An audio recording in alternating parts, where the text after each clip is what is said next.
Hello, my friends, and welcome to the Console Overwatch Multi-Tier Tournament. My name is Bullskunk, alongside Corbec, and today we have got the T4 Grand Finals in the EU region as Oblivion takes on Kybaid. See who's going to take the crown.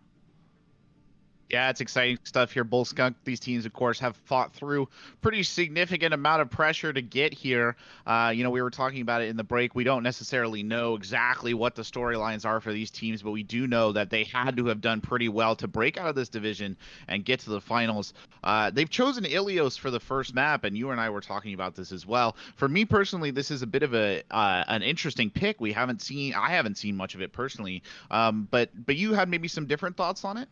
Well, I mean, I've seen one or two people select Ilios to start us off. Certainly not as common as Lijiang Tower. Yeah. I mean, I love Ilios. I mean, you get the variety that you come to expect from a control map. You get the well with the awesome boot potential. Yeah. Yeah. The pit to bronze. You get the pit to right bronze. There in the Yes, sir. right Yes, there in the sir. middle of everything. Then you get the lighthouse Yeah, shining the way to death. I mean, it's good stuff. I mean, I guess if you're the kind of team that likes to play, I mean, I guess there are some situations perhaps in which this could be a better pick for a team than Lijiang Tower. Maybe if you favor a more sort of sedentary composition. I do think sedentary compositions, kind of a more double shield hold positions, generally tend to work a little bit better on Ilios than they would on Lijiang. We see the kind of classic, Orisa hold around the well, which has pretty much been the standard for this map for I don't know, years at this point in time. And you can run something kind of similar on Ruins too, or a similar holdup. It also works, I would say, marginally well for dive. I noticed when I was looking through some of these teams earlier, I think it was Jakuri here on Oblivion has had a lot of time on ball in some of his previous seasons. So I wonder if there's a temptation there for them to lean into a map that allows for that more disruptive off-tank play that, say, like Control Center Lijiang wouldn't.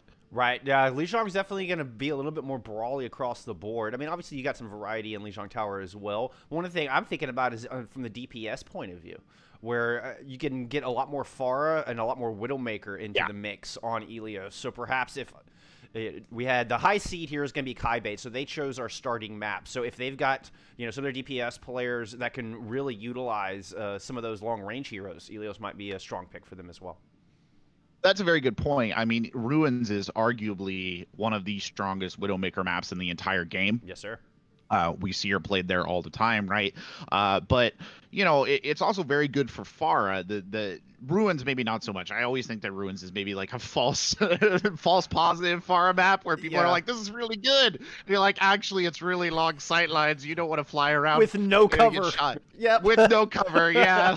Like, maybe not as good as you think, but definitely right, is a classic Pharah map. Honestly, ever since if we look back to the Overwatch League, I mean, when they were first playing back in those early preseason days, season 1, Ilios was where we saw Pharah's really starting to pop off. So you could be very right. I mean, looking at their kind of DPS here, I don't necessarily see those heroes in their immediate hero pools. That being said, I do think Road Warrior, who I believe is one of the DPS for Kybaid, it does play a lot of Ashe, McCree, Widowmaker, like just a standard looking through his profile. So maybe that is part of the inspiration for this pick, and certainly it would make sense. I mean, even the Ashe, right, can be very good on Ilios. We've kind of seen the rise of Ashe of late.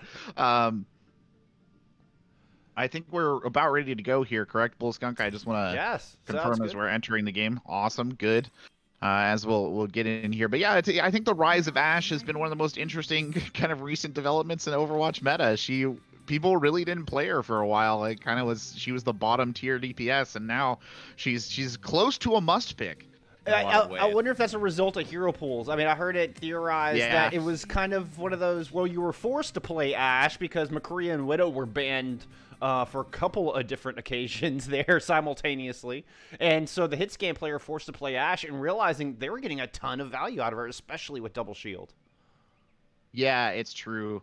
And I think they made some buffs, if I remember correctly, to her reload time and maybe her clip size, or magazine size, I should say. Good God. clip size. What am I doing? Terrible color commentary, and we haven't even started yet. we're just warming up. We're just warming up. Clips are what civvies wear in their hair. Thank you, Bangalore. Clip size works. Yeah. Oh man. Well, speaking of warming up, these teams are looking to do the same. Here's we get things started on the well. Looks like Kybaid coming out here with a little double shield. Well, the DPS order got a little swapped around, but that's okay. Torbjorn McCree putting the hurt down here for Kybaid as the gates open. You can run the Torbjorn here. It will work, but they're too slow. They might be a little... No, they're just ahead of the curve to get it established, so it could work here. Yeah, both teams opting to go with a back path, taking the back alley. The initial fight going to break out in the gazebo, it looks like. A little unusual positioning here from both of these teams. Good halt, but the rock blocked by the Orisa shield. Doomfist for the side of Oblivion. Tried to go in and get something done. Forced out immediately as he did not find what he was looking for with that initial punch. Both teams going to turn their focus onto the objective now. Chrono coming back in, finds first pick. Witty trying to answer back, but he's going to go down. Oblivion taking out half the team. And they'll get this control started. Whoa, unless two of them fall into the pit. Oh, my goodness. Kybaid trying to equalize, but now Mongo's down. That's going to make things difficult for Kybaid. Kev is showing on the back of his roller skates there. You know, something interesting I did notice during that fight, Bullskunk, I think part of the loss here might kind of, or at least in that initial conflict, was they just didn't position the Torbjorn turret very well to deal with the, like, perennial flanker of Doomfist here. So maybe we'll get a better position on this push. Definitely a more traditional approach coming from Kybaid on their second attack. The Torb turret just in the back, keeping those tanks alive is the bunker. Holding solid for the moment, and Jakiri falls. What an important pick for Kybaid. That's going to prompt them to get aggressive, try to put the pressure down on the Sigma, see if they can eliminate this tank line entirely. He's going to try to back out. Oh, manages to escape with a little help from his healers there. In the end, Kybaid will flip the point, though. Yeah, it's a bit of a poorly executed point there on the side of the defenders. They should have tried to toe the line in that corner just a little bit more, but I feel like they thought the sheer volume of fire that was coming in was just a little too much for them. And they reset now in the corner, Kybaid looking to hold it down, and they'll push this back right corner again, so maybe better luck kind of holding part of the point. And with the retreat, Kybaid giving up equal percentage. Now we're pretty much tied in that regard. Oblivion circling around. Pushing through gazebo, kind of looking to push the off angles here. Orisa taking a lot of damage on the approach. Gravitic Flux and Nano Boost online. Rally coming online as well for Oblivion as they look to push in, but so many ults on the other side, and the brig goes down. Nano Boost onto the Doomfist, but Chrono already lost both of his healers. I don't think Oblivion has the sustain to stick around here. They definitely do not. You can see them kind of running away as we speak. It was a good rotate there coming out of Kybaid. Bullskunk to get around on the backside edge, set the defense, and this was the kind of sedentary comp I was talking about before we started here. It does work really well if you can get it established, right? And it took them a couple of chances to do that. On the side of Oblivion, I'm just not sure exactly what they need to do here. Chronolo's switching off, and I think that's a good call. They just were not getting value out of that Doomfist. Yeah, going to a little bit more shield break of the Hanzo. We got the Molten Core and both tank ults available for Kybaid as they just need to win one more fight to take this opening round here in our grand finals. Oblivion once again taking that pathing through the gazebo. Does not approach just head on this bunker composition. Nice halt rocket into the mix. Mongo going down low, but the healer's able to keep him alive. Gravitic Flux from Kybaid right on top of the Molten Core, but a perfectly placed Immortality Field, keeping them alive for the meantime, but they don't get out of the lava. Oh, the Immortality Field goes down. The lava's still there, burning them to their core. Kybaid will take this opening round. They sure will. It's one of the, actually, that little interaction there is one of the more fascinating interactions that people don't really think about when they play Baptiste. But the Immortality Field is actually not very effective at all with the Molten Core Lava. The Molten Core Lava actively damages it, and you really only have a split second of Immortality, and they just did not use it correctly. In that situation, they waited far too long, but a really good, I would say, play by Kybaid to take the point back, even though maybe we could argue, right? Oblivion kind of gave it to him a little bit, yeah, Bullskunk by backing up, but we see Witty Weeb coming out here on the Widowmaker, which is an interesting choice and perhaps not unsurprising. Chronolo, though, switching over to a Torbjorn here, so that's not a very typical pick on this stage in a lot of circumstances. I think Oblivion's going to have to get very aggressive with this composition. They're not showing us a whole lot of long-range options. No, certainly not. I mean, if Witty Weeb can establish like good positioning and get some shots in, I mean, Torbjorn is basically a head hitbox on legs. So, and McCree's you're gonna have to get so close to try to counter. And there it is. And they're right out of the gate, 2 headshots. My goodness, Weeb taking control immediately.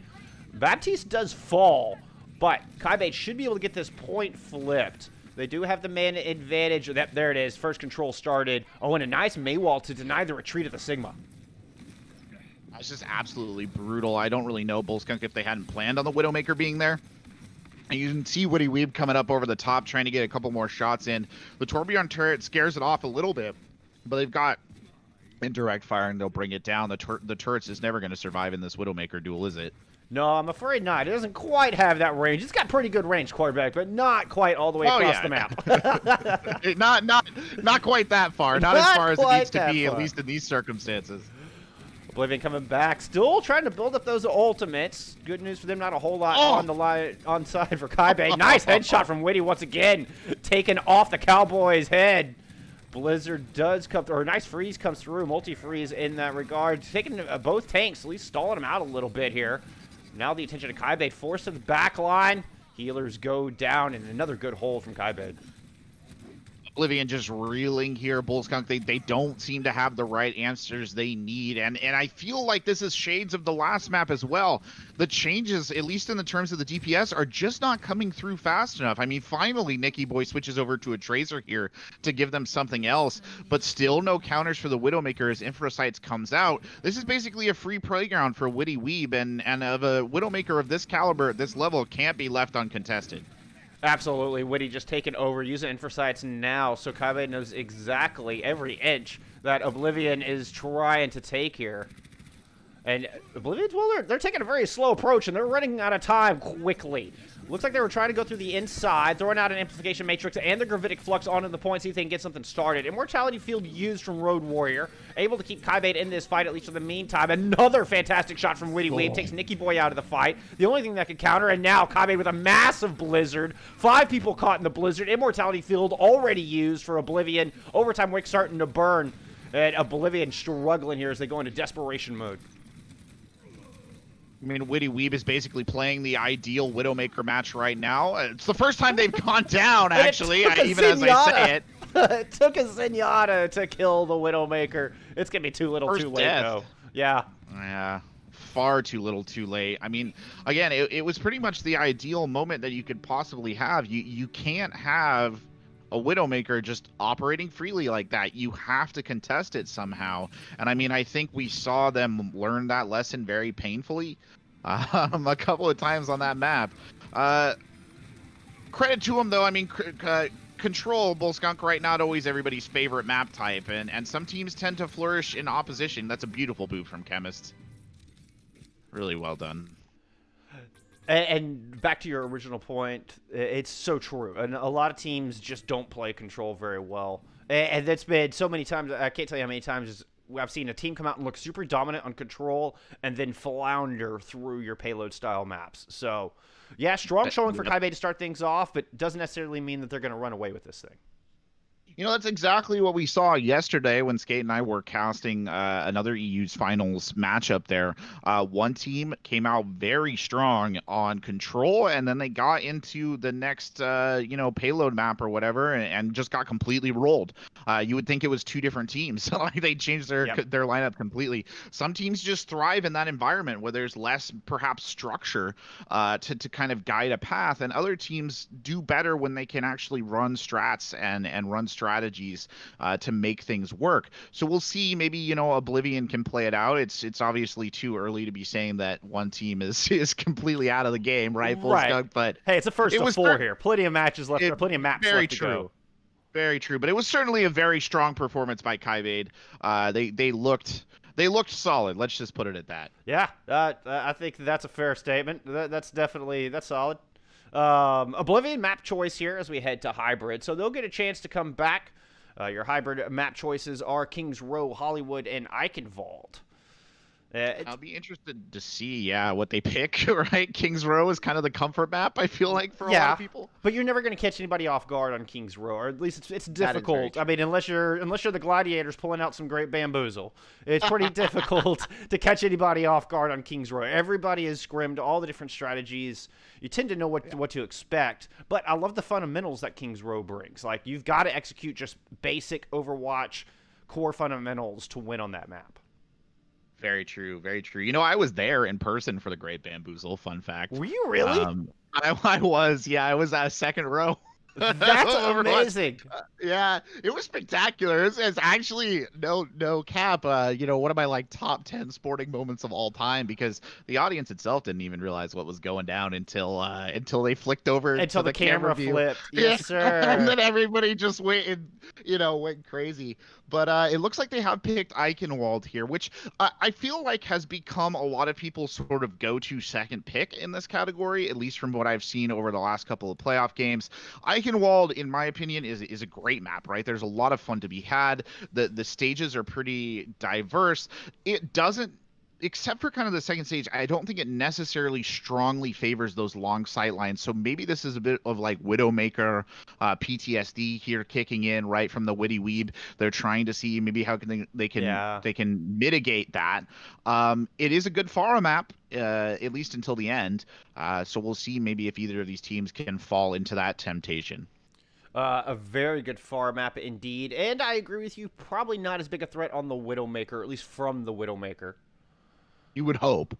You would hope. Yeah. I mean, I think Witty Weeb was showing us some pretty good Widowmaker play. He was flying up in the air, doing the hook shots, the whole 9 yards. I feel like Eichenwald, at the very least, when you're on the attack, provides some angles that you can take to mitigate those long sight lines that a Widowmaker would thrive in. Same thing, maybe goes for Torbjorn. I mean, as someone who likes playing Torbjorn for fun and profit, there are some good Torbjorn turret spots on these initial stages, but as the map kind of progresses, he gets less and less value as well. I don't know. It'll be interesting to see what Oblivion come out with. I'm a little disappointed that we didn't see more value coming out of the Doomfist pick, just considering how strong Doomfist has been pretty much every time I've seen him rolled out in recent memory. I'm hoping that they get more on that aggressive stance. We saw them come out and really take control right out of the gate, and then just kind of let it go. And just kind of backed off, got very passive, and then we just saw very slow passive play for both of the rest of the 2 rounds from Oblivion. And I think they looked best when they had that Doomfist and they were getting aggressive and setting the tone. And so I'm hoping we see some more of that coming out of them. Yeah, I don't know what really the explanation for that skittishness was. They kind of got hit a little hard on that boop, right? So Chemist got play of the game. We saw that on stream. It was a good boop. It messed up the rotation maybe a little bit, but I don't think it was enough that they should have been quite as freaked out or in the position that they were. And I mean, the minute that first of all, they didn't really toe the line on the corner of Well, and then the minute that the Orisa died, they just upped heels and run. I mean, they didn't even stick around to try and fight that out. And I mean, maybe it was the wise decision. We obviously don't know what's going on in their comms, where they're at in ult status or whatever, but I definitely feel you in the sense that they really surrendered kind of momentum or control and never seemed to grasp it back after that initial burst. And it was right there when the Orisa died. I mean, sure, that is a priority pick. You don't want to stick around without your Orisa in most cases. No. But you've got 35% on the board. They hadn't capped yet. You still got 5 team members that could go in there and buy as much percentage as you could. What ended up happening is they retreated to reset and get their Orisa back in the battle. And by the time they did, the Kybaid had put up 35% on the board. They were tied in percentage just based off that reset, when I think they could have bought another 20, 30% just by stalling it out and staying more aggressive. And I want to see more of that aggression. It's weird to see a team not hard stall, and I think part of the problem was that the death of the Orisa came very close to about the exact same moment that they lost the point for whatever reason, so maybe we'll see that. But yeah, maybe on a map that favors a Reinhardt more, which Eichenwald certainly does, right? The hometown hero, as it were. Maybe we'll see them lean a little bit harder into that aggressive play. I agree with the Reinhardt on assault. I think this is a wonderful map for the double shield on defense, though. It is. Yeah. I mean, I think the dominant meta right now, which is, or that we've seen, a lot of pro teams run, where they kind of do the Orisa, Sigma, you get your Baptiste, your Zen, and you just focus 100% on putting out as much poke damage as possible. Right. I do think that really is the strongest composition in the game. And you can actually see it looks like they're almost going to run it on one side of the ball. They just don't have that Zenyatta in, and I would almost say that's what we would be looking at there. I'm kind of worried about that. I think the Zen is probably a better choice here. I mean, sure, you get some of the res from the Mercy, and she's going to provide more healing than a Zen, but the pick potential with the Discord Orb out there is just so much greater. It's true that the Discord Orb, I think, functionality overcomes the damage boost of the Mercy in terms of its actual ability, because the Zenyatta, of course, he can heal and damage Orb at the same time. Mercy does have to make that choice, and it seems like a small choice, but it is still a choice. Witty Weeb coming out in the Widowmaker again. Perhaps no big surprises there. Hopefully the double shield can hold out just a little bit better here against it. We're going to get the Reinhardt Zarya from Kybaid to lead the charge. Using the Lucio Baptiste, they utilize that speed to try to close this gap against the double shield composition. So far, just kind of scouting it out. Both teams just sizing up the opposition. Oh, good pull there. Trying to get him back. Doesn't quite work, though, Bullskunk. They'll push up around the outside edge, and again, kind of in a holding pattern. Indeed. As Oblivion matching the rotation, falling back onto the objective. Immortality Field used from Kybaid, so they're going to go a full 25 seconds without that massive utility, but they got the one out on the other side. That's going to prompt go time for Kybaid as they try to push in, start swinging the hammer, see if they can find some kills. They get the Sigma early, a double kill charge from Mongovic. That is a massive play. What a way to start things off for this big German Reinhardt. Yeah, absolutely savage right there. I mean, I think that shows maybe one of the fundamental weaknesses of the double shield, which is these more brawl comps. And if you can close the distance and do enough damage quickly enough at close range, Hungary going off the edge of the map there, I presume maybe wanted the different reset or is picking a different tank. I'm not sure. It's weird. Yeah, okay, it is going to be a bit of a swap. So, yeah, they're Yeah. going to the Rein Zarya for the defense. Must have gotten locked in is all I could think, and it does make more sense to jump than trying to walk all the way back, but they're not going to be able to contest this right now, probably until they at least hit the corner. They're kind of giving up one of the more valuable defensive positions, Bullskunk, by holding up here on the high ground. This is a difficult choice. You usually don't want to drop and try and contest this under the bridge. You're giving up a lot of territory. And they're going to try to drop down. Maywall denying the retreat from Hungary, and immediately they get deleted. Earthshatter used, only found that one hero. And Kybaid, their health bars all dropping super low. Support's able to get them topped off as the amplification matrix comes out from the defense. Dragon's thrown over the top as well, but Witty clicking 2 heads and as many shots. Taking down the Mercy of all players. No more res for the defense. And Kybaid, man, they've got all the momentum right now here, Corbec. Yeah, the funny thing is, I think Witty did that just about point-blank range. That was like execution style up there on the high ground. Popped around the corner and just got him out. And, oh, my lord, look at this push and the grab coming out as well with the Blizzard to combo. There's nothing they can do, Bullskunk. Just completely helpless right now. Now, good news for Oblivion there is that they use so many ults for Kybaid. Kybaid wasting their Blizzard at the very end of that. Didn't even find anybody with that big ultimate. Fantastic Graviton Surge to help close things out, but a very expensive fight for Kybaid, though they do have a lot of time in the bank. Yeah, unnecessarily expensive, too, if we're being honest, Bullskunk. They did not need to throw that in. It looked like it might have been necessary at the beginning, but it was pretty quickly revealed that that was not the case. Oh, man, nobody from Oblivion could even get to contest before they captured point B, thanks to that great Graviton Surge.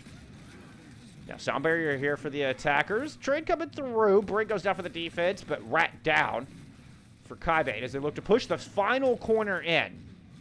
And, well, looks like they're just going to go ahead and reset and wait for their Baptiste to get back into the battle. Or wait for their Junkrat, that is.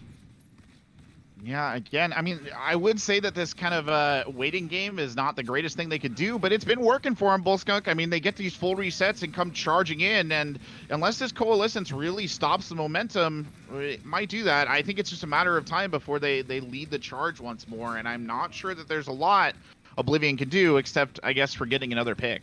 Ooh, make it. Oh, yeah, there's a pair of picks. Winning this in the mid-fight. Don't need the ultimates. Oblivion able to hold on to the big Grav Dragon combo. And I think if Oblivion can start getting a lot of value out of these ultimates they have in their bank, they are in a good place to really plant their feet. Well, they'll back up again and kind of just get the reset. Nicky Boy going down there is a little unfortunate, but that respawn advantage. Oh, good grab, though, coming out early. Here comes the Grav Dragons. The Immortality Field taken out by the Fire Strike. Woody Weave gonna fall. Kim is gonna fall. We did get the Graviton Surge coming out from the other side, but it got nothing. Now Tyre getting thrown in a little recklessly from Kybaid. It will find two, but I don't know that they have the reinforcements to do anything about it. No, that felt a little bit kind of just petulant there at the end, chucking in that Tyre and seeing if he could get some picks with it. It was an expensive fight for the defenders, though. They used maybe the high noon there they didn't need at the end. I'm not sure they needed the Earth Shatter. Yeah, no, they did need the Earth Shatter. Well, for the Immortality Field, but ultimate economy, you know, still favoring the defenders here. They want that Tyre back now. I'll tell you what, Kybaid missing that just a little bit. Rally coming out from the defense. Ant Matrix from Kybaid as they look to push around, see if they can get this third point on the board. Woody Weave goes down early. That's going to make this assault that much more difficult for Kybaid. Throwing the Maywall up, trying to separate Omega from the rest of his team. The Zarya able to fall back into the Moira, get that heals. Hungry strikes back, takes the Brig out of the mix, and the defense, they're going to hold on once again. And again, wow, that's a kind of, that was a surprising fight there.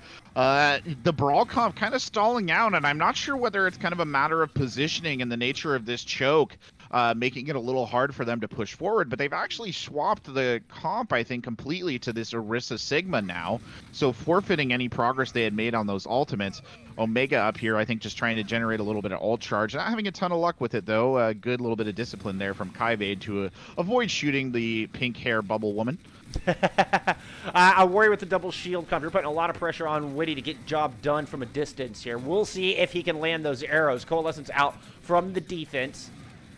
Graviton Surge, Deadeye in Oblivion's pocket. Here's a look at a hole. Coalescence is going to take Mongo out of the fight. Big shield gone. Now the Break caught in an awkward spot. Can't live, can't survive through the big hammer swings. And with just a $1:30 on the clock, back to the spawn goes Kybaid. Cannot. I'm gonna be honest. I don't think my brain is quite big enough to understand what's gone wrong here, Bullskunk. I mean, we saw this barnstorming kick down the door, beat him up approach coming out from Kybaid early on, and it's like the reverse of that meme with the little dojis, like the big strong one and then the little one at the end. Yep. It's crazy how they've just suddenly tapered off. And look at the ult economy. They're about to get blasted right here again. It's got to be a Dragon Ball. Yeah, this is going to be the Grav Dragon combo. Dancing dragons on top of each other. A beautiful sight, but not so pretty if you're Kybaid, as you're now watching it from back in your spawn room. The other half of the team desperately trying to run for the hills, using a Maywall to protect their retreat. My lord. Okay, the out economy finally now in favor of Kybaid. If they're going to turn this around, they need to turn it around. They have a good combo in the Flux Blizzard, right? This is a decent combo. Pop the rally early, get your team the armor, and push on. But I mean, now 4 ultimates on the other side. This is looking like a little bit of a disaster for Kybaid, truth be told. I think they're stronger than this, and I think their game plan might have just gotten derailed.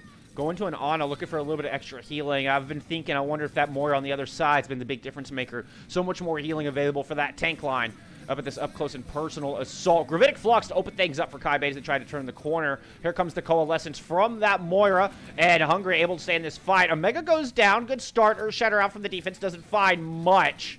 As Kybaid able to start closing this gap, finding some picks. Once they can get that Mei into the fray, things are starting to look a lot better. Overtime Wicca burning, but Kybaid will push it home and finally get that third point on the board. Well, it's been a Witty Weeb with 3 there at the end. Good. Well done. Better late than never, I suppose. Better late than never. Yeah, it's got in on the action. If not quite when he needed to, close to it. You know, it was an interesting, I think a lot of this was ult usage related, right? We saw that fight kind of kick off. They didn't get, the defenders basically just didn't get enough value out of what they were throwing down. And it was a really good combination, like I said, of the Blizzard and the Gravitic Flux there early on to cause lots of problems. The rally, I think, came out just a little bit too late for them to get the full value out of the armor that could come off it. The Coalescence was kind of blocked by terrain, by a May wall, and the same thing could be shed up as a Shatter. So, you know, that defense was quite stiff, but I do wonder how much of that maybe was the benefit, at least for Oblivion, of the respawn timer and kind of the nature of that point and how difficult it is to attack. Well, I mean, they did a good job of taking 5 minutes off the clock. So, I mean, that could have been a much more disastrous result if it not been for that 5-minute hold on that final corner. And I agree, it's definitely a difficult corner to push. One of the hardest, yeah. But you know, truth be told, if you had told me when we saw them getting, you know, grabbed and blizzed right there at the entrance of the point number 3, if you had told me that they were going to hold you 5 minutes, I would have called you a liar. But yeah, apparently they found it within themselves, and they did a really good job of cycling their ultimates up until the bitter end. And I think it was just maybe a matter of kind of positioning and timing at the end there, and it could have gone either way. Let's be honest. Both teams opt in for Ryan Zarya's Oblivion now going on the attack. See if they can tie us up here, or at least get that 3rd point on the board, send us into some extra innings. Jackie Boy finds first kill. That's a good start for Oblivion as they look to push in, getting aggressive on the back of that. Jackie Boy finds another, taking down the Reinhardt. The Moira gone, so a big chunk of sustain missing for Oblivion, so they need to close this fight out quickly, but it looks like they're going to succeed with that. They sure are, and I mean, it's the boys stepping up here. Jackie Boy 1 and Nikki Boy 1, both having a good showing. The DPS kind of finally finding their footing here on this map for the attackers, Oblivion. I love the play that we're seeing out of this Hanzo. Jackie Boy is killing it right now, quite literally, actually, Bullskunk, if we're being honest. 80% towards Dragons. Literally. Yeah, I mean, leading the server in ult charge after that first engagement. Now, this is a very forward-oriented build here, I was just thinking the same thing. A very aggressive posture coming from the defense. Kybaid tried to get right in their face, using the Maywall to split off Hungry to see if they can pressure him down. They're going to get Nikki Boy instead. It's a good start. Take the Cowboy out. Still, at a disadvantage. Oblivion not dissuade. They're going to continue to try to push in. May caught a bit of a weird position. They might be able to get her. They do. May goes down, equalizing kill. Jackie Boy answers back at a 4-man Shatter coming through from Hungry. Pushing through, cleaning up that Shatter with a little help from the Coalescence. Good attack coming through from Oblivion. That was a good attack, but I will say I think Kybaid gave him a little bit of a hand there. At least Methodic did, or Method. Rotated off the backside, kind of tried to come around. I think they were looking to freeze Hungry. Maybe thought the fight was a little bit more over than it was. And I mean, credit to Oblivion for shaking off that skittishness we were talking about during the break, because it's not there right now. They're going full speed here on the attack. They are indeed showing us that aggression that I was hoping for. Graviton Surge will start things off. Despite being at the old disadvantage, they start to think first, pull the trigger, find half the team. The Blizzard from the defense. I don't know if Kybaid has enough reinforcements to follow up on it. No, it does not appear that they do. You vainly saw Method trying to put icicles into Reinhardt's head there. Unfortunately, he would not go down. And I mean, you kind of, I think that's one of those moments where you maybe regret not having the Baptiste. Truth be told, the Immortality Field could have saved him right there. But not to be seen. And we haven't really seen the Nano Boost kick off yet. Or the other support ult, for that matter. No, both supports for Kybaid slow building on those ultimates. Bob! Oh, wow, he shows up. The 7th man having a big impact for Kybaid as they finally plant the brakes on this objective. Butler just cleaning up the castle there. Yeah. It was a really good Bob, actually, released kind of just point-blank range into the gut of Oblivion as they came over the top, and there wasn't a whole lot they could do about it. You know, still ult economy now, 2 support ults and a DPS ult, though, on deck for Oblivion on the attack. And this is things they can work with, especially that Coalescence, but losing Nikki Boy early on is not the way they want to start, Bullskunk. No, not at all, and suddenly Oblivion looking like they're on the back foot. They're going to go ahead and back out here with a little bit of a soft reset, and it's allowed Kybaid to catch back up in this ult economy. Yeah, that was a huge kill right there. Nikki Boy, also the ult holder Jackie Boy hasn't quite gotten the boys there. I love it. Jackie Boy hasn't quite gotten his ult up yet, though. He needs to get that dragon so they can pull off the Dragon Ball combo. And they want to do it, and I think it's basically their win con. But they can definitely use Coalescence and a couple of the others here to make this a nasty push. And they'll have that sound barrier to help defend against tank ults once they are built up and online. We'll see those shortly from the defense. Coalescence to start things off from the attackers. Tyre comes in, finds 2, an important 2, but Nicky Boy answers right back. A big old Deadeye, picking off half the team. Omega follows it up with a good kill out of the Junkrat as well. Mongo in on his own now. The Auna cannot keep him standing. And now the cart is, well, it's slowly making its way to its final resting place. Don't forget the payload there, Oblivion. Another Bobbert the Butler coming in from the defense. This time, not nearly as effective. He's able to get focused down as the cart turns its final corner. Graviton Surge comes out. Here comes the Dragons. Is this going to be the one to close it out here, Corbec? Sound barrier there for the defense, though. Good play coming out of Chemist. Able to keep the team in this. Mongo strikes back with an Earth Shatter, finds one with that. Nicky Boy's down, but Oblivion's going to keep the pressure on. Sound barrier in, Moira missing. Graviton Surge coming out from the defense, and this is going to close this out. Back to spawn goes Oblivion. Should have held the sound barrier, truth be told. Yeah. I understand why Snubmoth invested at that time, and it looks like he's actually switching over to Brigitte, which maybe makes it even more sensible. But yeah, could have held on to it. That's a valuable ult. It was a good effort to extend the fight, and I think kind of, if we're being honest there, Bullskunk, truth be told, Oblivion had no right to get the card as far as they did right there. Right. It looked like they were going to lose, and they really got lucky with that huge Deadeye from Nicky Boy that allowed them to push this card down to that corner. Now just needing one more fight, really, to push it home. Another Bob coming out. Witty Weeb has Bob on cooldown, it seems. Bob coming out every single fight. Witty Weeb follows up with a kill onto Nicky Boy with use of the Viper. Method, who swapped over to the Reaper there after that last engagement, well, making his presence known immediately, takes Hungry out of the fight. And now with just under 2 minutes left, Oblivion searching for answers. They don't even have much ultimates to work with. Perhaps a Grab Dragon's coming up online here. Yeah, I think they're going to get that Grab Dragon in, and presuming they can get it fast enough, and they will, they're going to have it out of rotation of the sound barrier, so really nothing the enemy team can do about it if they get it off early enough. Again, that is the win con. They have to execute it. They cannot lose the Zarya or the Hanzo now. They're going to go just jump in aggressive, throw it down. Here comes the Dragons. Nothing to defend against. The Nano Boost goes on to the Reinhardt to keep him barely in the fight, but he doesn't even last that long. 4 kills on the board. Hungry is down, so Oblivion missing their shield as they try to push it these final few meters home. The contest just barely making it there to stall the card out.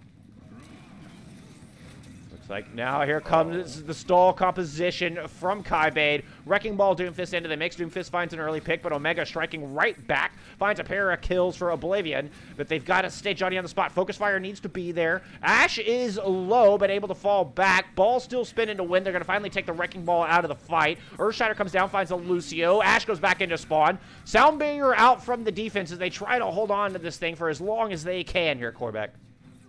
Oh no, it looks like Ace Kebab might turn this one around on the Zarya. The hold might stand. It's a really good grab there to catch Snubmoth, the only healer left.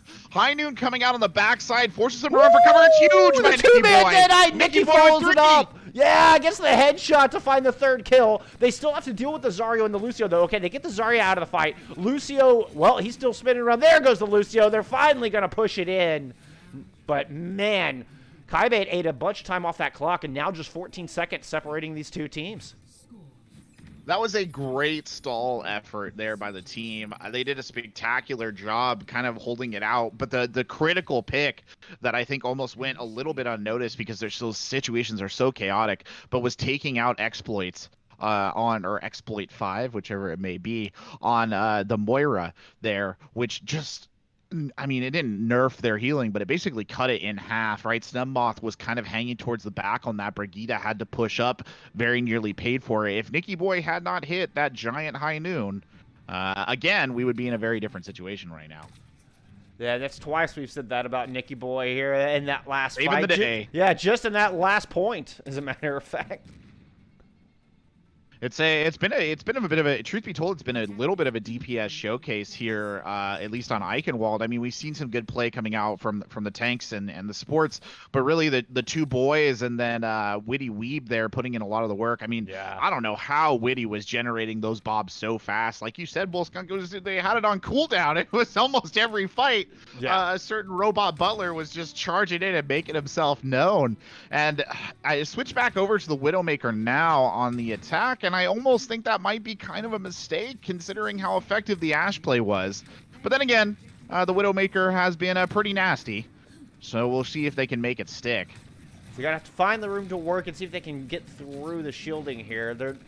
They're not going into double shield, so that's a little bit better for Witty Weave as they try to push in. Maywall separating the defensive Reinhardt from his healers, but follow-up not quite there. As Hungry just retreats back into his team. A little kiting coming through from Oblivion now as they try to kind of regroup a bit on the defense. It's a dangerous situation. Another good wall again. That'll separate off the tank. Hungry will go down, Bullskunk, and that's bad news. That's going to prompt the assault. It is go time here for Kybaid as they push on to this point. The take line looking to just pressure down the supports, and they're going to find both Lucio and get the Mei in the process. A little bit of a bonus prize there for Kybaid as they push on to this objective. As the overtime wick starts to burn, they're going to get this Carter rolling. Yeah, the Maywall is just being used in kind of a superior fashion by Method. We saw them come through that entryway, and I didn't have it on camera, but did Jackie Boy mess up the Maywall to split the team when they pushed in?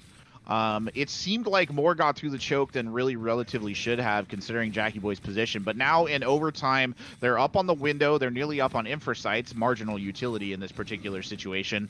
But you can see that they're kind of holding this middle ground, and this is not the best place for a team to hold on the defense, and that's exactly why because that wall is up again, and Hungry might be in trouble. Especially with the Ant Matrix coming out from Kybaid here. Immortality Field used from them as well. He opts to just charge in, see if he can get on the other side of the Ant Matrix, and it somewhat works. Somehow, Hungry stays alive in this. What fantastic Reinhardt play. Graviton Surge out from Kybaid, but it's not going to be enough to overcome the Blizzard. Oblivion on the defense. They're going to put the brakes on right here, right past the gate here of point B.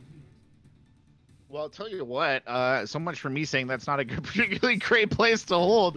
I mean, usually it isn't, but they did a great job there, and they survived that grab. They had the Coalescence out to help with that. It was just well played, but I mean, I think the star there, somehow Hungary staying alive through all of that. Yeah. Or Hungary, I should say. He's not a country. Hungary, the entire collective conscience of Hungarians everywhere combined into one Reinhardt player. No, he did a spectacular job holding up there, and the team did a good job of keeping him alive. That was just solid play. The fact that Jackie Boy hit the freeze that early, or earlier, let's say, was obviously kind of the difference maker there too. Yeah. But it was just well played in general. I think that they maybe regret a little bit giving up that first point the way that they did. I think it was just a little, they were out of sorts. They didn't get quite the correct rotation that they wanted, but they did a great job of holding it out and stopping it there. Now win condition set, Oblivion. They need to cap point A and just barely take the payload past the gate of point B.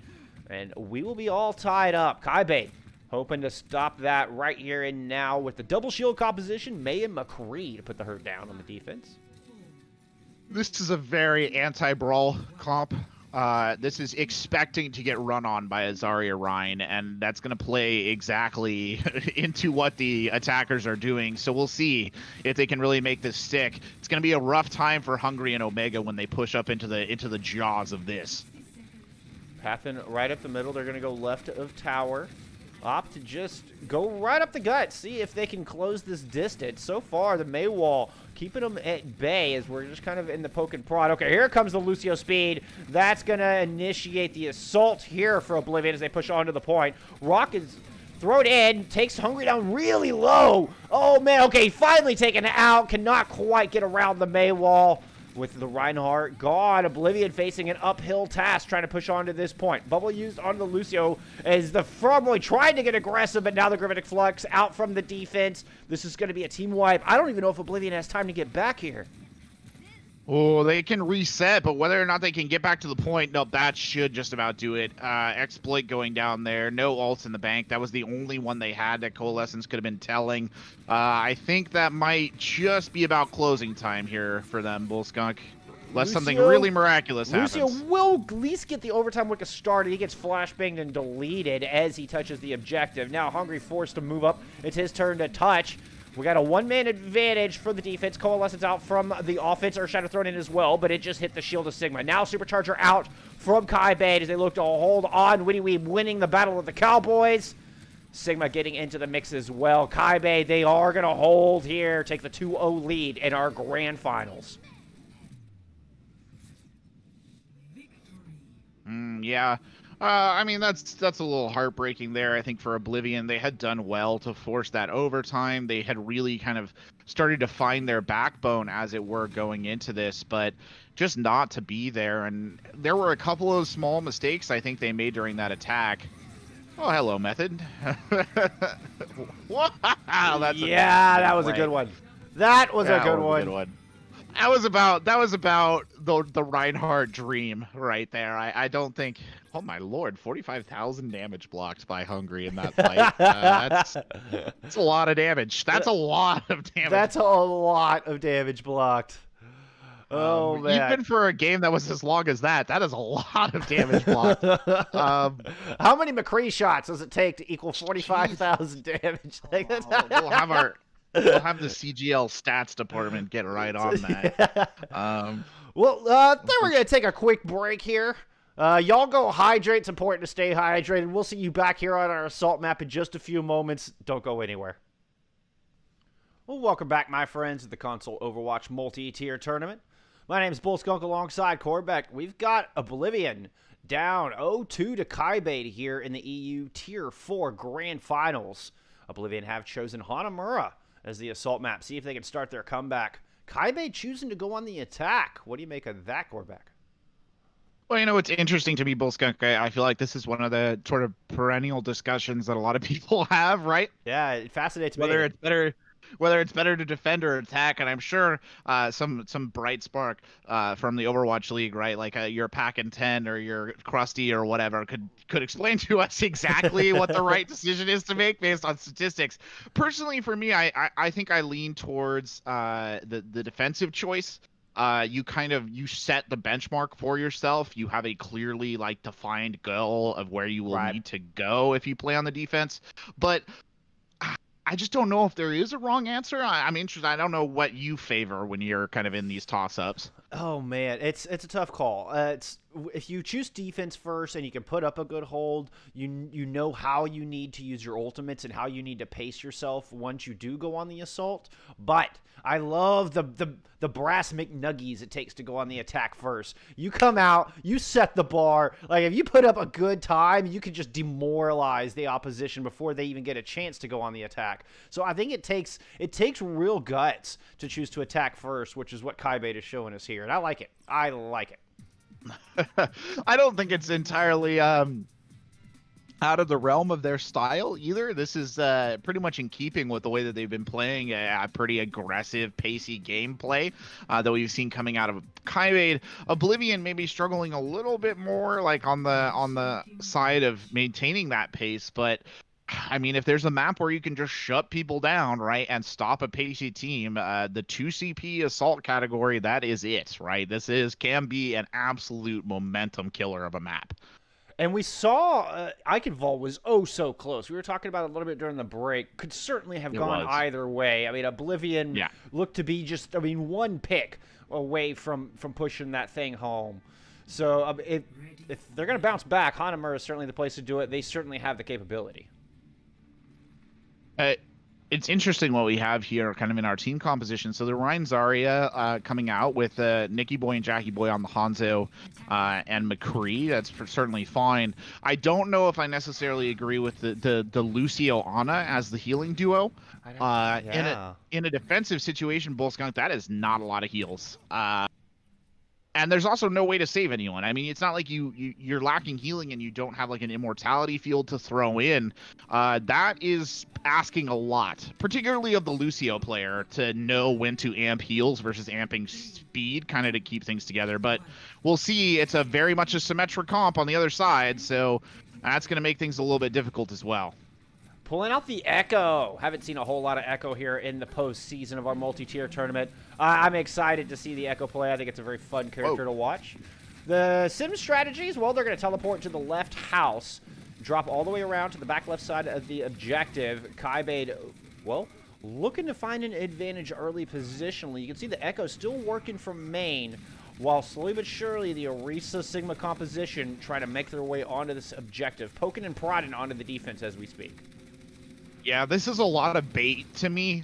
You're kind of trying to draw the Reinhardt out onto those sim turrets while at the same time opening up a lot of space for the Echo to put in damage on the squishy backline characters. It hasn't quite worked out yet, but you can see that Echo just flying around being the ultimate harasser right now. Oh, never mind. Nicky Boy, I guess, got a little bit of fed up. Went on a little bit of a fly swatting spree there. Took the words right out of my mouth. I was about to say, pulled out his fly swatter.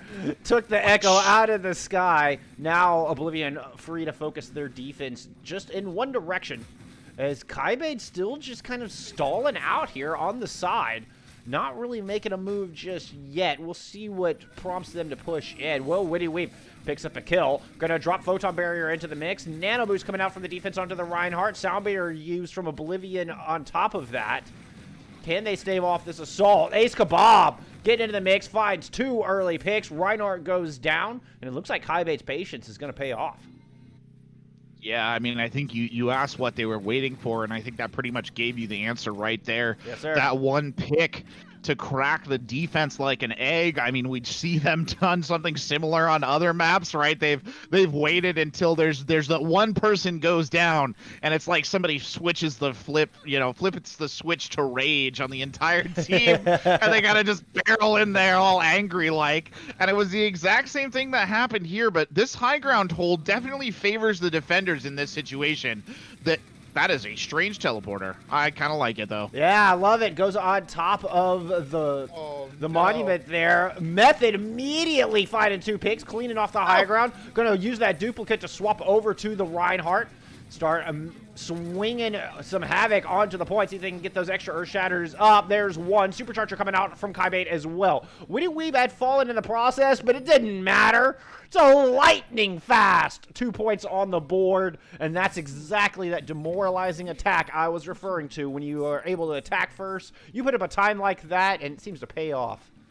Rewards that decision. Yes, sir. Supreme confidence right there, Bullskunk, to think that you could pull that off. Something that I wanted to really point out, you might have missed it in the initial go there, but it was a massive pit or boop by the Brigida there to send Hungry into the pit, like the nice. trench in front of the point. Right. And it totally took the Reinhardt out of the fight and really prevented the Ana from salvaging that, in the sense that she could have pocketed the Reinhardt and kept him up for a little bit longer.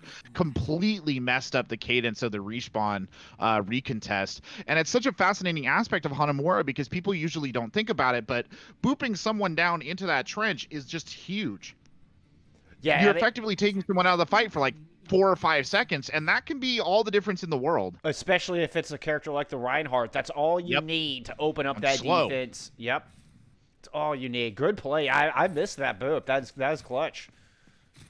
Yeah, I can't remember which one of the supports was playing the Brigida, whether it was Chemist or Road Warrior, but it was really well done. Like, it was perfectly timed. But again, I mean, Kybaid showing us that excellent style, that Echo too, paying off big for them, getting those 2 picks early on in the high ground. And I mean, once those DPS were out of it and they had completely lost high ground control, it was kind of like, what could they have done, Oblivion, to come back in that situation? Now Kybaid bringing out the pharmacy on the defense. Sim strats from the offense. They're just going to go right onto the objective. Nothing overly clever here. And Kybaid fully prepared, ready to catch that aggression. Send Oblivion directly back to spawn. Courtesy of Kybaid. very bold of Oblivion to come out here and run the sim strat on a team that just ran the sim strat. Like, if we're being honest, right? Like, if a team runs it that confidently on the attack, they definitely know how to defend against it too, and they know to be expecting it. And you're kind of you're taking a big gamble there by coming out and thinking that that's gonna work. It's not as cheeky when it's being witnessed the second time. Ooh, Nicky Boy with a nice opening pick, taking Method out of the window. Though the res is available, but, you know, Method's going to be second-guessing that move. As Oblivion slowly trying to push in here with their Rhine Sigma composition. They've foregone the sim strats. They decided one shot was enough at that. Going over to the McCree and the Hanzo now. And just inch by inch, moving their way up to the objective. Kybaid happy to give up that ground as they're just going to slowly back up to that same left side where they attacked from. Oh, good opening pick. Yeah. Oh. Method taking out the McCree. And I think Oblivion's going to struggle here to get much done. It's just a little bit of a soft reset coming through from the attackers. Oh, yeah. Well, maybe make that a hard reset there, Bullskunk. Yeah. They're thinking the same thing. And Hungary can't even get out the doors. Oh, no. That's going to be a diamond hard reset there. Hardest material known to man reset. Material reset. Unfortunately, I do want to. That was a lovely little pick they got on Nicky Boy. What happened was Witty Weeb kicked up to the high ground, got a shot in. And Method on the Pharah must have just, they must have called it out because Method was right there with her. Oh, hello. There comes the barrage, just surprise barrage from the main double doors. Finds Jackie Boy, but they do trade out. Now Matrix from the attacking team. Ace Kebab going to respond with a Gravitic Flux. Bob thrown in from Witty as well. Neither really finding anything. So far, Oblivion doing a good job of weathering the massive ult economy from the other side. Earthshatter comes out, finds two. The Orisa able to fortify up. The Sigma not so lucky. Hungry dies trying to follow up on the Earthshatter, though. And despite the early advantage, I don't know that Oblivion has the reinforcements to push in here without their Reinhardt. That was, again, so many of these fights have been just... I don't know if the word is unfortunate. I'm not exactly what... Oh, that's a good pick there on Road Warrior, though. Take that Ana out, and it will take Ana a goodly long while to get those grandma legs back. Unless, of course, you can bring her back from the dead. And everybody's favorite Necromancer there stepping in to make the big play on that one. Halt and Gravitic Flux is Hungry. Swapped over to the Orisa here for this next push. And it's going to be Sigma leading the charge. Coalescence at his back to help push. And Dragons trying to prevent the retreat. What a well-placed Dragon ultimate. That's going to open this thing up wide for Oblivion as they storm and grab point A. But not a moment too soon here, Corbec. No, not a moment too soon. You know, truth be told, I was just going to say before we got into that, so many of these fights have been unfortunate. Like, Oblivion seems to have kind of the superpower of snatching defeat from the jaws of victory in a lot of ways, and that was kind of a good example of that. But that last attack, that was perfectly executed and just great ult placement, but definitely going to be a rough start here looking at the ult economy going into 3, technically almost 4, with just 1 in the bank on their side. Hello, Bob. Yep, big old Butler just jumping right into the party here. Landing into the bulk of Oblivion. He gets dealt with pretty easily. Bought a little bit of time, I suppose. Now, Oblivion, they're just going to forego the stairs. Go up onto the walkway. Drop the Ant Matrix. See if they can clean Kybaid off this high ground. But Kybaid, they're going to throw a Gravitic Flux down. That's going to do a lot of damage to Oblivion here.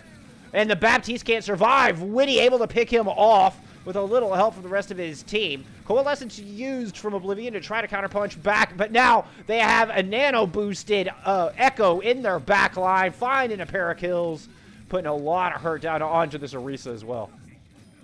T10,000 coming in right there, getting those picks all juiced up with whatever the hell the concoction is that goes into that dart. But it's just that was an interesting little bit of fight right there. It started off actually pretty well for Oblivion. The window was good.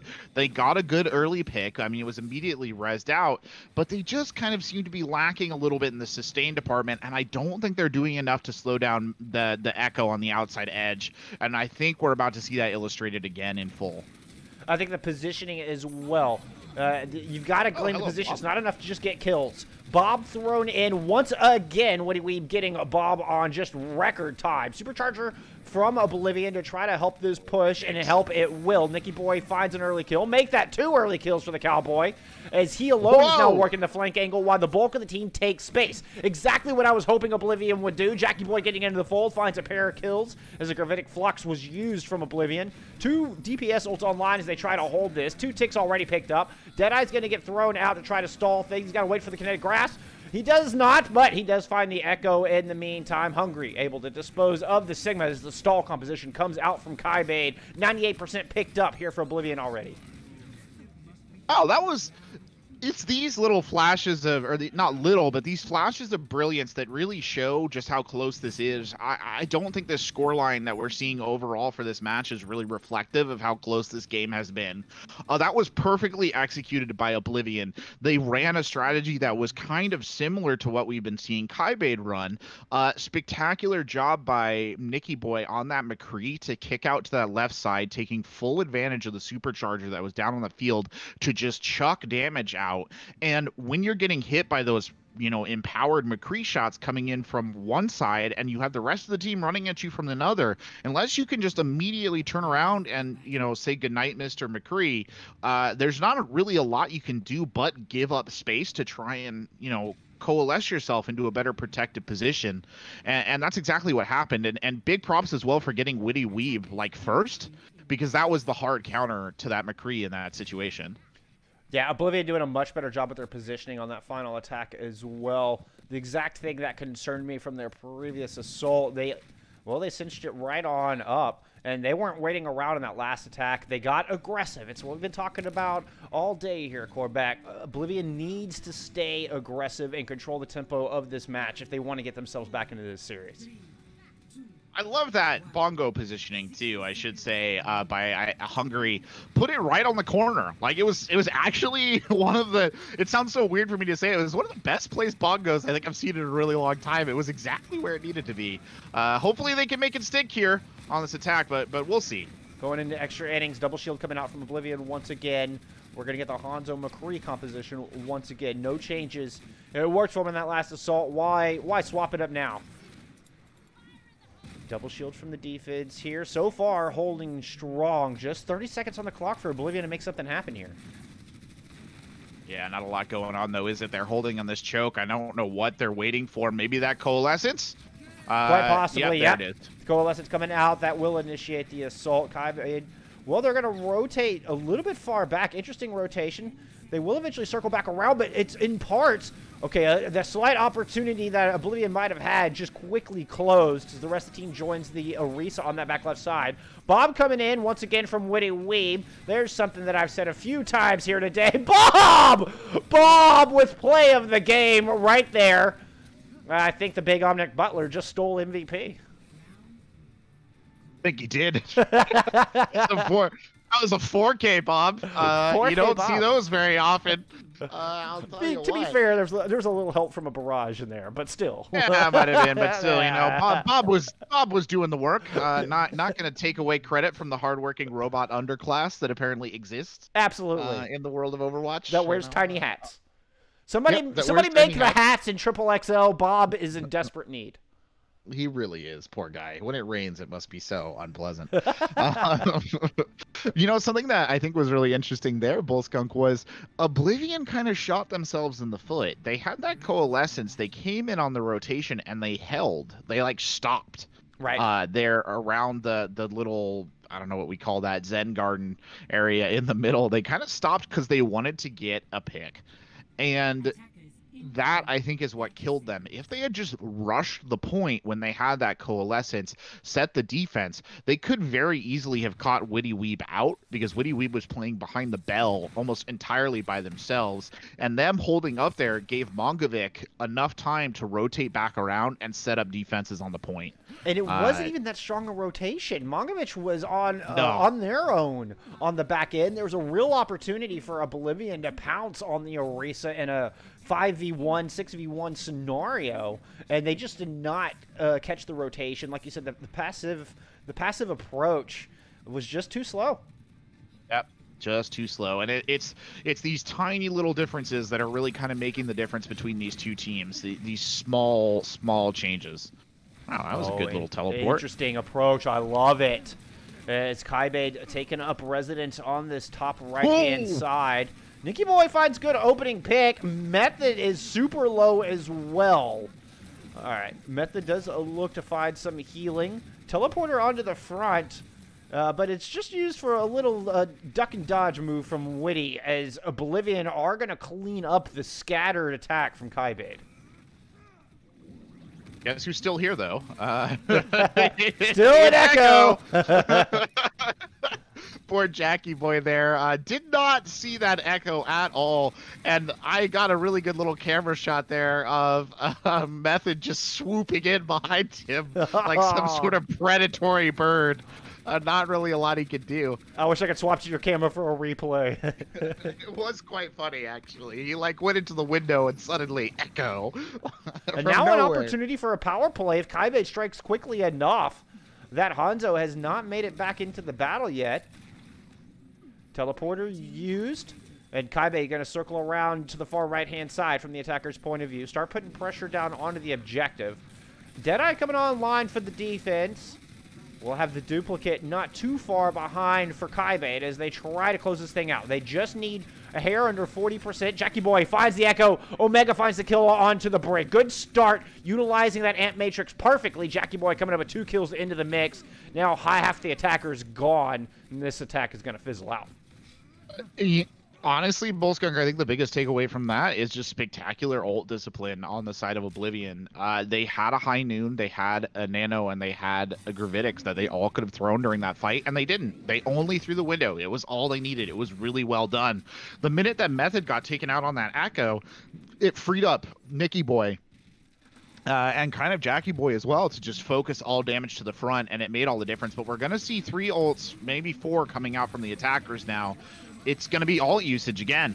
Ant Matrix and Photon Barrier to start things off. Gravitic Flux from the defense coupled with Dragons. Deadeye comes in from the duplicated Method. Oh, it rolls off the side. Echo sending herself into the abyss, but Ace Kebab right there to cover the gap. Gets a 2-man Gravitic Flux. Jackie Boy Storm Arrow's not enough. And this is going to be a 3-0 lead for Kybaid here in our grand finals. Yeah, well, you know, maybe be buying Ace there steak tonight. I don't know. For that could have been really embarrassing if it wasn't for that. All things being considered. Duplicate the McCree and then roll yourself into Oblivion. No. There's this Bob, by the way. This is great. Yeah, here's the MVP Bob. Look at him go. Look at him go. Never mind the barrage. It's the Bob. It was all the Bob. Oh, yeah. He's sweeping up. He protect, he attack. Most importantly, he gets the 4Ks when you need it. So there you go. He's your best I don't friend. know. He really is in that situation. But yeah, it was pretty. Not to take the piss out of anyone, but it was pretty funny to see him roll off the application. But no, I mean, Ace Kebab was there to save the day. Yeah, it was definitely a womp womp moment for sure. Again, though, it came down, much like the ending of Eichenwald, it just came down to good ult usage. We saw Kybaid deliver kind of more value out of their ults there in that final push than we saw from Oblivion, and there's not a lot more that goes into it. I mean, we could definitely talk about the earlier pushes and Kybaid just looking like the stronger team. A lot of it, I think, too, is just decision making. We saw that Oblivion stall out in the Zen Garden is the perfect example of it. It's tiny little things that Oblivion is doing, or not so tiny, but small things that Oblivion are doing that are just giving Kybaid the edge. Because honestly, in terms of skill, I don't think, like pure mechanical skill, I don't think there's much between these two teams. It doesn't seem to be a drastic difference. I will say the off tanks, the Kybaid off tank and Ace seems to be providing a little bit more utility with the Sigma. I mean, the fluxes have been phenomenal, but the ability to keep Mongo in the fight, keep the main tank, be it the Eraser or the Rhine, in the battle that much longer. I mean, just those little plays, I think, are the difference maker here today. Yeah, truth be told, I mean, it's kind of been a quiet game from both of these off tanks. Omega and Ace Kebab have not been huge Not necessarily been flashy. playmakers. Oh, it's not been They haven't been flashy. flashy. That's Right. a good way to put it. They haven't been flashy, and that's perfectly fair. I do agree with you though. I think Ace Kebab has been doing, if quiet, a very strong job of preserving Mongovich, protecting Mongovich, helping Mongovich succeed, and also those Gravitics have been stronger. I mean, I don't Yeah. think after that last point you could say that Omega has been having stronger Gravitics because it's not true. Ace Kebab hit a big one there at the end, and even with the combo on the Dragons, Omega, I think that the Immortality field just messed that up. That was clearly like their winning play, and it just didn't pan out. I mean, Oblivion did a wonderful job with their ult discipline. I mean, we were talking about it there towards the end of that last engagement. Oblivion had 5 ults going into that last fight. And still just could not quite pull it out, even with Witty giving him a little bit of a freebie. The ult usage just wasn't quite there. No, it's true. I mean, you're right. They did great on the alt discipline, but again, it comes down to action, and we saw something similar on Eichenwald. I don't know if it's that they can't establish like a proper rotation cycle for how they want to use their alts. I mean, it generally seems like they have the right idea, right? The Yeah. Gravitic into the Dragons, that's the right idea. That's exactly how you want to use that. That's a Yes, sir. textbook play. But then, like, the Dragons was released a little too close to the Gravitic. The Immortality field came down, and nobody took care of it. Like, it was just these little things, these little Right. tidbits there that are making it that much harder for them, and it feels very unfortunate because I think that the 3-0 difference here is not really, it's not fair. It doesn't feel fair. Like, I I feel like agree. Oblivion has played a little bit better than that. They don't deserve to be on match point already. But this is just the way it works sometimes, right? This is the hard truth of it. I mean, and alas, it is Kybaid on match point, as you just said, and just Yeah. edging out. I mean, Hybrid and Assault were both super close. Ilios was pretty one-sided, but Hybrid and Assault Yes. could have gone either way. I mean, we were talking about it on Eichenwald, and I think the same thing was true for Hanamura. It's Yeah. Hanamura, maybe there was a little bit more distance between the two teams, but again, when you actually get into like the weeds of this match, the difference is minimal. Like, we're talking about small little plays or small little decisions that are really changing the fluctuation of this. And I don't know if it's just Oblivion, having maybe more of an off day or whatever it is, but yeah, it's a little rough that we're already on match point it going was into Rialto, but Yeah, it was that first attack on Hanamura that really sealed the deal, right? That Kybaid chose to go on the assault to start things off, put up that wicked fast time. There was just no resistance, and I mean that I think put Oblivion on the back foot for the entire rest of the map, and they performed well for the whole rest of the map, but were they already did. at such a deficit. It was just too much. Yeah, if they had or shaved another minute or two off that time before we got there, they could have very easily won that, truth be told. And it speaks to what you said though, Bullskunk, about that attack and Yep, getting the momentum and getting in their heads early on because it worked. I mean, it that's worked. 100% what they did, and it worked to perfection. Well, it looks like we are going to Rialto for map number 4. Oblivion, hoping this will be the one. This will be the map to turn it around, to get the goose egg out of their map pool column there. Now, I'm not so sure about this pick here, Corbec. I mean, this is a lot of big sight lines. And so Yeah. far, Witty has dominated the open sight lines in today's matchup.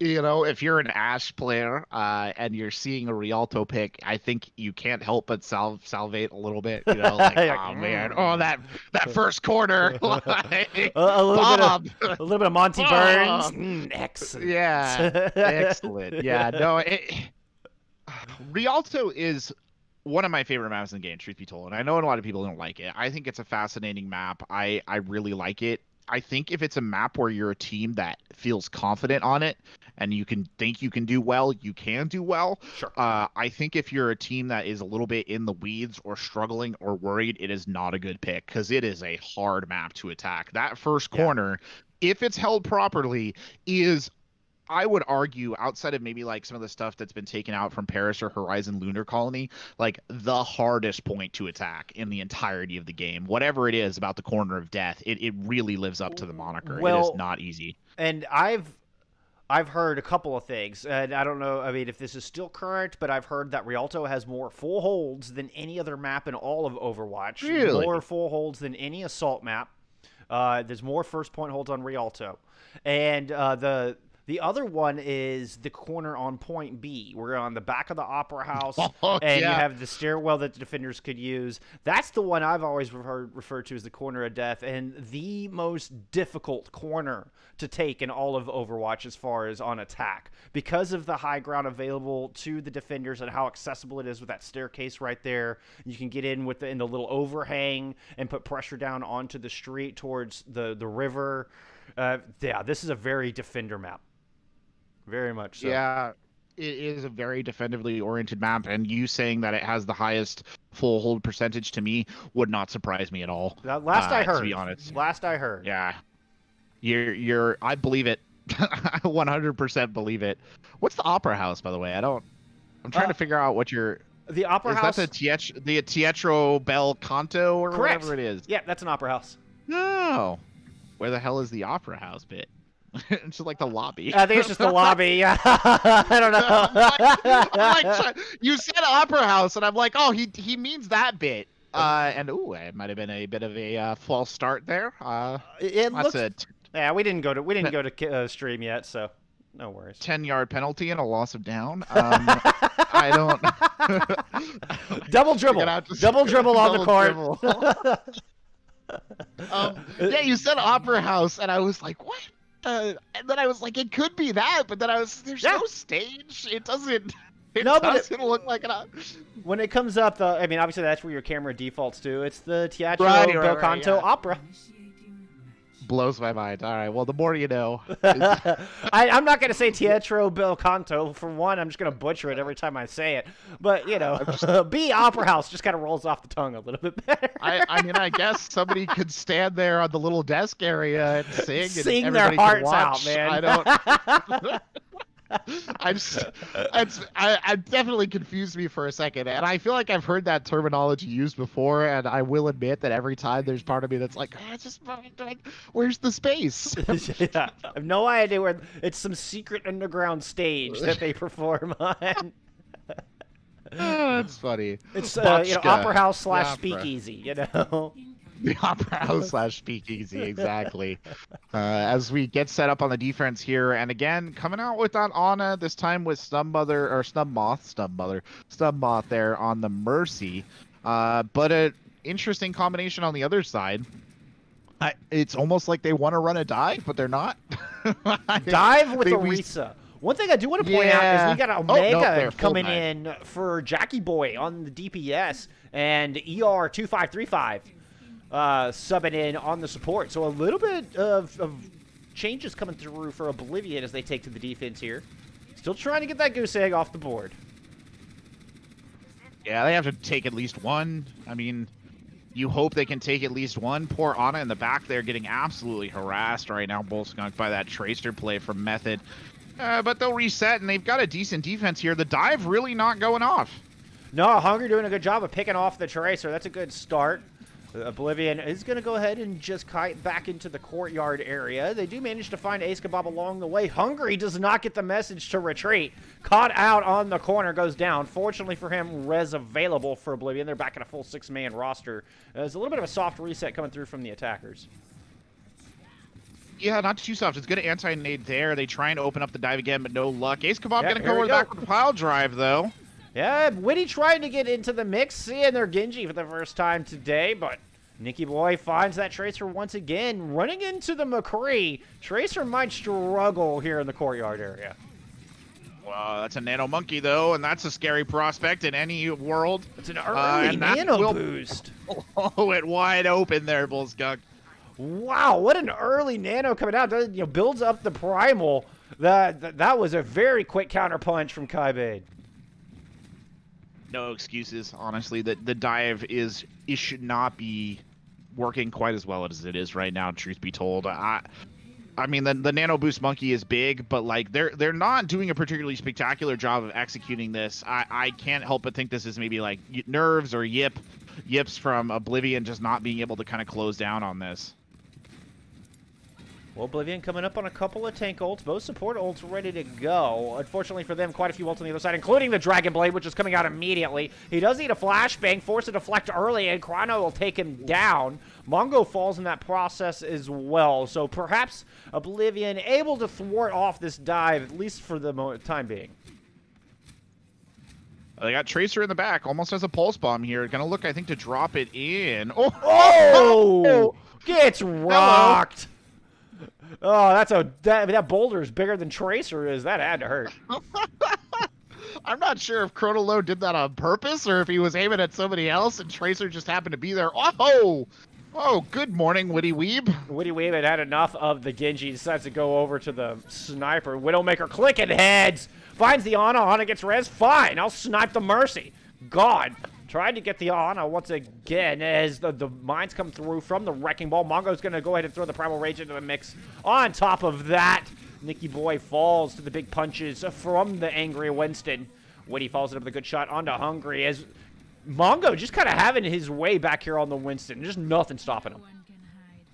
Yeah, they're still continuing to run this Ashe. I mean, they do nearly have the Bob in the pocket, but a Reaper, a Brigida in this situation as well, all things that could be kind of advantageous. They're going to push out again here, and they have the ults to make this something. So let's see if they can pull that off. Nano boost onto Mongo to start things off once again. He's just going to go charging into the back line. Omega super low, can't survive. Method getting into the mix as well. Nice joint assault coming through from the Tracer Winston combo. Meanwhile, back on the point, well, Oblivion not having much better luck there either. The tank line just getting dismantled by Kybaid.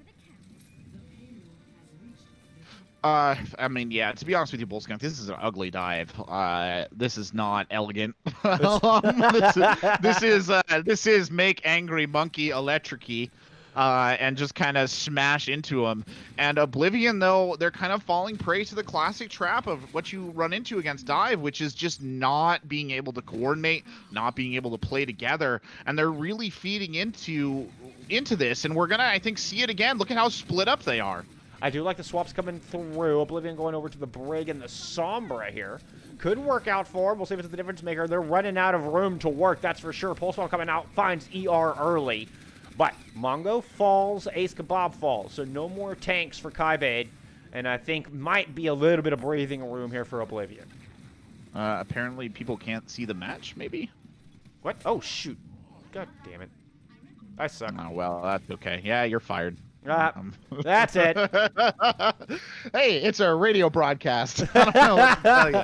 I haven't had a skunk moment in quite some time. Sorry about that, Fritz. Yeah. Oh, it's going to take 3 minutes for it to update for him, too. Oh, well. Fun fact, people have watched or have enjoyed sports like this for the majority of human life. Out comes a shot from the backside. Oh, that's a good blast there by Nicky Boy trying to keep this one alive. But this is definitely digging your toes defense time here, Bullskunk. Yeah, Witty Weave threw down the Infrasite's going to go into the back, find the headshot onto ER, on a gone, and Hungry desperately in need of some of that healing. Summer going to come over and try to contest the Widow. Interesting duel there. Meanwhile, on the front line, Ace Kebab and Chemistry getting into the mix. Ace Kebab finding that kill. Mongo goes down as the double shield now coming through from Kybaid. We had the Gravitic Flux used. I think it got interrupted. I didn't quite see it interrupted, but the slam not there. No additional damage done. Rally coming out from Oblivion as well to try to put a little bit of relief here into the defense. And they've given up on the dive functionally here, Bullskunk, which makes sense, right? This last point, kind of hard to get that Winston in. That rotation, though, swapping out those heroes, is going to slow them down a little bit, especially considering that all their pushes have been very ult-dependent in order to succeed. Yeah, Nano Boost, the only thing available for Kybaid here. They're going to go ahead and throw that onto Witty. We got a Nano to Widowmaker. There's something you don't see every day, Corbec. Still trying to work this off angle, but Chrono right there ready for him this time. Snub happy to come out and put the pressure back down. Nano fades. Not a whole lot of damage done. Nicky Boy does find a kill with the McCree. Finds a pair of kills, as a matter of fact. Looking for more. Can he get the Sigma? He does! Nice headshot from the Peacekeeper. Takes out the Sigma. Looking for 4. The Echo barely able to escape with their lives. Good play from Nicky Boy.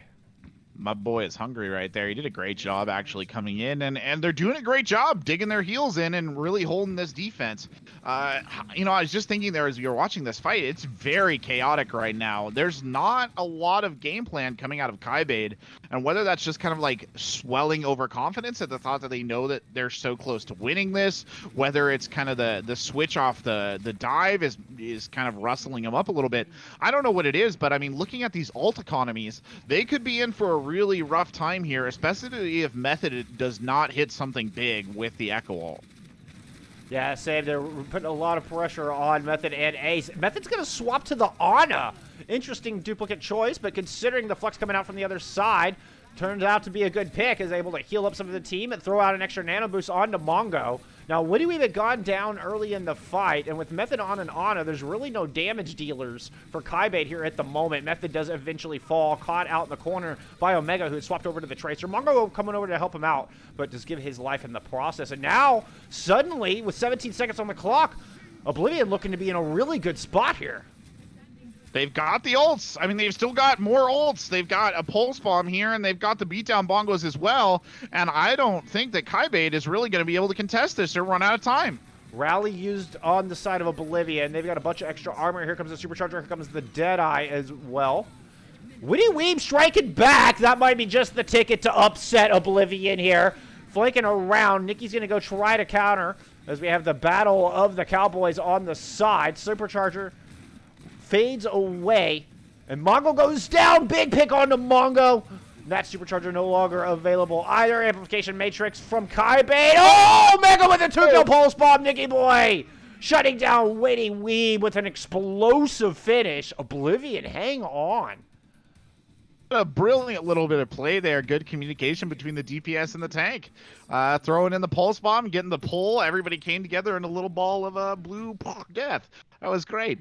Well done. I mean, what a good hold at the end there. It was kind of like the minute that Kybaid switched off that dive, they kind of lost a lot of their momentum. And I don't know whether it was the rotation off the ult. I mean, like I was saying, right, Bullskunk, a lot of that dive looked pretty like grim. It was a little sloppy. It was definitely a little sloppy. They were thriving off those Winston nanos that were kind of giving them life and playing into the fact that Oblivion was kind of allowing themselves to be split. And you come into that situation there at the end, and it just kind of looked like a perpetuation of the sloppiness. I'm honestly going to put it down to them thinking that, you know, this is essentially in the bag. It's a little hard not to get confident, right, when you're up 3-0. But what is Zenyatta's famous saying? Overconfidence is a flimsy shield. It is very true. And it's about as flimsy as the shield they gave him when he was first released. Well, if Oblivion starts their comeback here, if they complete Rialto and get some wind in their sails, we're going to be looking back at that hold on point C as the turning point of the entire match. But they have to make it stick on attack. That's the kicker. This is going to be the challenge. They're running the, you know, escort, pirate ship, protect the president, whatever. And I see a little silhouette of a Lucio there about to drop down. He's hiding up there. He gets it. He gets it. That's a 2K boop, including the Bastion, the linchpin of this attacking team. And, well, back to spawn goes Oblivion. Yeah, he was skating way high up in the sky. That was actually pretty funny to watch. Oh no, oh no. A little bit of group tactical crouching there to signal that. And Chemist basically just broke the back of this attack because it's going to be hell for them to get that Bastion set up back on that point. We'll see if they can pull it off. Yeah, no swaps coming through just yet. I thought they might just change off the Bastion after that initial failure there. But they're going to stick with it. Ace Kebab throwing a lot of damage across the bridge, just keeping him in check for the meantime. Now Mongo trying to get into the action. Oblivion, well, playing really passive right now, and this is something we saw earlier from them. Kybaid going to go on to the aggression. They're going to control the pace of this fight, get the kills. Omega off the side. Yeah. I don't even know how that one happened. Is that just a reset? Yeah, it is. He's just going back and getting the Hanzo, and my God, Chemist has almost single-handedly here stalled out this attack to start them off. Completely thrown the entire side of Oblivion into shambles. They just don't know what to do against the booping Lucio. Now Witty throwing the big Omnic Butler onto the battlefield. Nano Boost used onto Hungry it was. Ooh, they're able to get a kill through it. 2 kills as a matter of fact. Actually. Yeah. Looking to finish off the Sigma here, who's the only one holding down the point. No, not a bad assault that Oblivion's starting to put together here. It took a little bit. It kind of came in waves, but they're eventually able to get some momentum going through point A. Well, there's going to be at least one recontest here, probably right at the bitter end. 2 ults in the bank on either side, so not a lot of difference there. About to become 3 for either side, so again, pretty close. The biggest telling mark here, though, Bullskunk is Method coming up on the Echo ult. Nowhere close as Omega there. We're going to get Gravitic Flux from the attacker. Supercharger from Kybaid to try to hold him off. Supercharger used from Kybaid as well to survive that Flux. Bob thrown in from Nicky Boy. Supercharger now out from Oblivion. They have got to get this cart here now if they want any chance of pushing this thing home. And no, Mungo and Method absolutely shutting it down. Nicky Boy doing his darndest to try to hop back in this thing. Omega getting into the mix as well, but it's not going to be enough to push it through on this assault.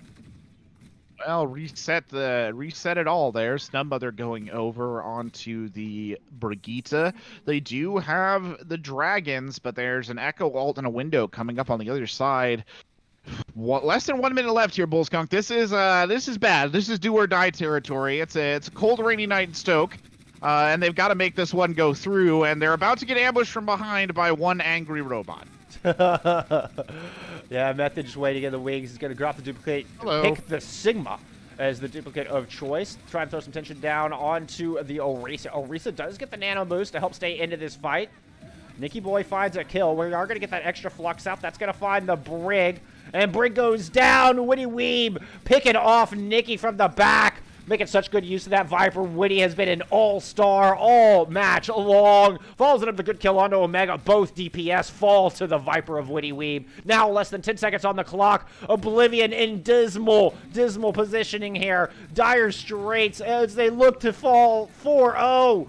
To Kybaid here in our grand finals. Kybaid, they want that crown. They want it right now. There's going to be no map 5. Kybaid, they shut it down here on Rialto. Take the clean 4-0 sweep and the T4 crown in the EU region. There you go. Bring out your brooms, folks. It's a sweep. Nothing to be said for it. Nothing to be done there. Oblivion not able to pull it out at the end. They had the chances. They just couldn't take them. And there, I think, is the boop that pretty much determined that. That you feel like they never really recovered from that one. Yeah, that assault got shut down before it ever even began. And I think what little mental fortitude Oblivion had going into that attack, well, it fell right into the drink along with their Bastion. It sure did. I mean, there's a method to getting that off, to setting your Bastion up before you get onto the bridge to prevent exactly that situation, and they did not do it. So that is unfortunate. It's a rough day for Oblivion. I wish that we could sugarcoat it in some way, but you know, we can't. A lot of those losses were close too, which unfortunately I think doesn't really take the sting out of it at all. I'm afraid not. But it was a good solid effort on their end, and it didn't work out. And Kybaid, man, they looked unstoppable. They played really well. They look like champions. There's nothing more to really be said for it. I agree 100%. And speaking of champions, I think we've got to crown an MVP here. I think I'm going to give it to Bob. I'm kidding. But man, actually deserves it though. I mean, Nicky Boy honestly is my pick. I mean, just Bob on cooldown, or not Nicky Boy, excuse me, Witty Weeb. Other side. Bob on cooldown. Just, I mean, wicked shooting, whether it was the Ashe or the Widowmaker. Witty Weeb, absolutely a big player here in today's series. Got my vote for player of the match. I would agree with you, Bullskunk. Witty Weeb would have my vote as well. The plays were impactful. The DPS was huge. We saw it from map number 1 on Ilios, popping up into the sky on that Widowmaker, getting those big picks, transferring that skill over to the Ashe, the Bobs on cooldown, great dynamites, winning the 1v1s when they counted. It was just all really solid play, and he elevated his team above the others. Championship performance, no doubt. Indeed. Will Get that him his custom skin. get... The Witty Weeb Widow. The Witty Weeb Widow. There you go. You heard it here, Blizzard. Please make it happen. All right, my friends. So that's going to conclude the T4 Grand Finals. Kybaid walking away cleanly with the crown. We will have more action later on in the day. We will have the NA T4 Grand Finals as well as the T5 Grand Finals. I know one of them will take place here on the CGL1 channel. Honestly, not quite sure about the other. Follow Console Gaming on Twitter. We'll keep you updated. We'll let you know exactly when and where these matches are taking place. Corbec, it was fun casting with you, man. This is the first. Yep. I've enjoyed it. Hope it's not the last. No, definitely not. Always a pleasure, Bullskunk. Thank you. Absolutely. And thank you all at home. We appreciate you hanging out with us here today. We're going to go ahead and shut it down. Y'all remember to look out for each other in game and out. We'll see you later on in the day for some more Overwatch action here in the Console Overwatch multi-tier tournament.